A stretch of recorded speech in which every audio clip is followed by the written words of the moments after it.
Hey, what's up everybody? It's Joel, aka The Daily Guru, and I'm back for another edition of Something Old, Something New.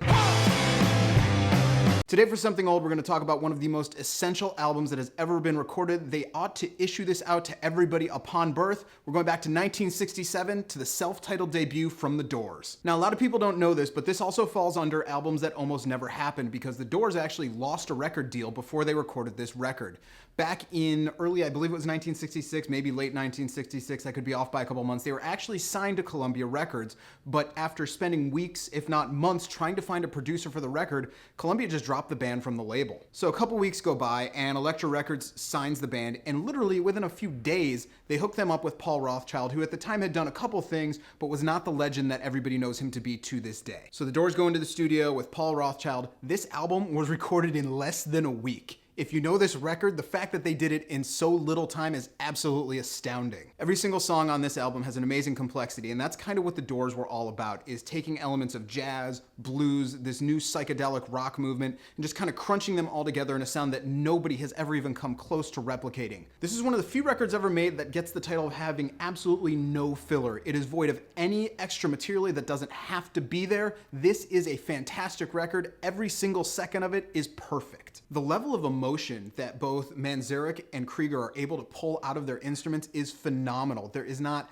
a moment where they're not gripping you. There's so much drama going on in every one of these songs, and that is what built the amazing aura and legend that the Doors enjoy to this day. Then of course you have Jim Morrison. Jim Morrison is the quintessential rock and roll frontman. Every single male frontman in history has taken some of their stage persona from Jim Morrison. He is the original, he is the man. He has that amazing voice that he can push to anywhere he wants. It's the emotion, the sense of the dramatic he's able to convey in it. There is simply no other vocalist like Jim Morrison. As the band comes together, the collective sound is absolutely phenomenal. You've probably heard it before, but you need to listen to it as an entire record so you can understand exactly what their vision was. Whether it's that amazing bounce of Soul Kitchen, their absolutely brilliant and sleazy take on Willie Dixon's Backdoor Man, or the truly iconic The End, this album runs the entire gamut and there is not a stone left unturned musically. So that's it. That's the first Doors album, 1967. You have to own it. Nobody made music like this. Nobody ever has. Nobody ever will.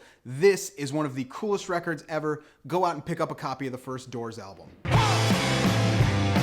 All right, guys, today for something new, we're going to be looking at the brand new release from the Red Hot Chili Peppers, I'm With You. I have to get this out of the way. I love the Red Hot Chili Peppers. Growing up, they're one of my favorite bands. No group has ever taken funk music and punk music and put them together so well, made so much energy. Their first few albums are so fantastic. Unfortunately, in about 1995, the Red Hot Chili Peppers disappeared and some really crappy band replaced them. All of a sudden, this was a band who were making music for well-adjusted people, and in my opinion, it sucked. I'm not slamming everything after Blood Sugar Sex Magic like a lot of people do. I happen to be a huge fan of the One Hot Minute record. I think Dave Navarro's addition into the band was absolutely fantastic. It pushed them in entirely new directions, and that is a great record. However, they've never been able to return to that style, and every single album they release is more and more disappointing if you're a fan of what that band was built on. It's like somebody about 10 years ago came along and they took away the balls and the will to rock from the Chili Peppers and left this band that likes to write jangly pop songs for well-adjusted teenagers. The first time I heard this album, I was trying to figure out whether it was Luscious Jackson or Gwen Stefani that wrote this album because it sure as hell didn't sound like the Chili Peppers that I knew. Even lyrically, the Chili Peppers have fallen so far from grace. When Anthony Kiedis was writing about his experiences of his completely tortured soul,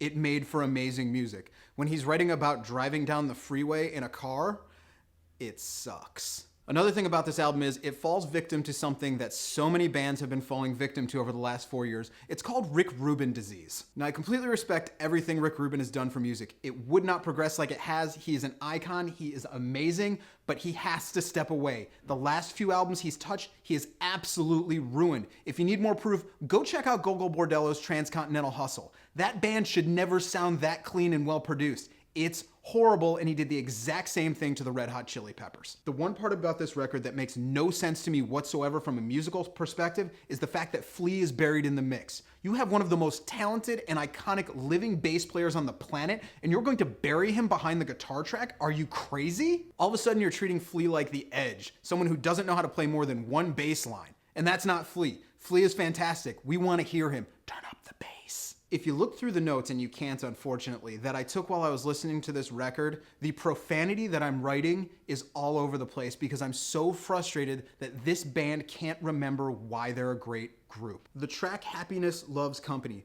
Are you kidding me? Are you Green Day now? What is this garbage and why are you putting your name on it? So all in all, it almost breaks my heart to say it, but I really think it's time for the Red Hot Chili Peppers and Rick Rubin to call it a career. They are destroying their names. They're destroying their legacy. They are getting worse as they get older. Whatever you do, do not even borrow the new Chili Peppers record. Completely ignore it. It is a waste of your time. So that's all we got, guys. Thanks for checking it out. If you enjoyed it, you can go ahead and subscribe. It'll make me happy. You can check out my blog every single day where I write up the greatest songs ever written at thedailyguru.net. If you want to leave a comment, we got space for you right there, and we'll see you on Thursday.